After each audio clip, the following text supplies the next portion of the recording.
Warning, the content you are about to receive is for the sole purpose of exposing fake trainers, doctors, nutritionists, life coaches, and wellness gurus, in addition to educate them and provide you with accurate information.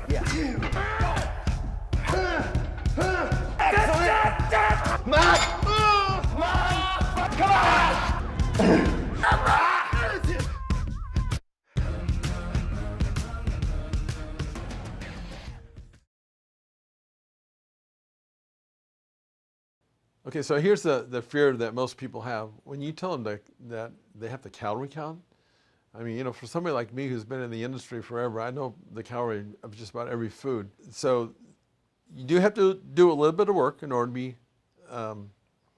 effective and successful. So one way around that would be not to worry about the calorie of every single food, but actually, for example, the food group in fruit. You take fruit, you take the lowest calorie. There's fruit that has lower calories. They're not all the same. So you take the lowest calorie of fruit and you take the highest fruit that has calories and you add those two together, a low and a high, and you get the average. That's the median number.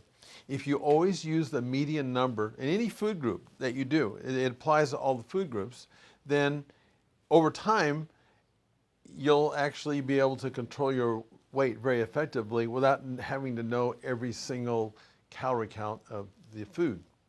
That is a very easy, but doesn't compromise the effect that you're going to get. Yeah, I think that the apps are really a good idea because it's a form of accountability, and that's what people need. That's the reason why people come to a trainer, because their job, if they're doing the job right, they're holding you accountable. An app is the sort of another way of having a trainer with you.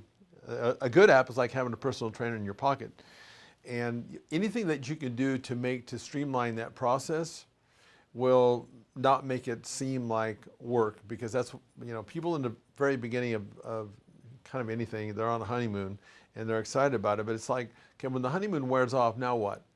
And that's where you start getting people dropping off, and you know, they go on that little roller coaster ride. So they end up getting to a spot where they're frustrated, and then they hop back on this thing, app or trainer, whatever the case may be. But whether you're using a trainer or an app, it's got to be done in a way that is doable for the individual on a long-term basis, because the only good app is the one that you stay on.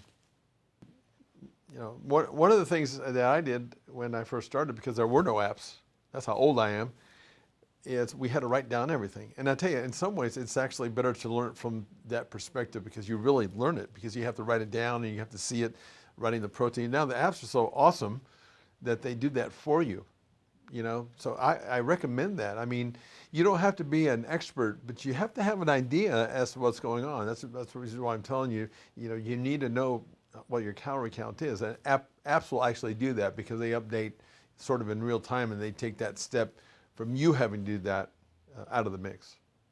Now, again, I could go on and on about this, but if you want some really good detailed information, please click on the link below and go to my website.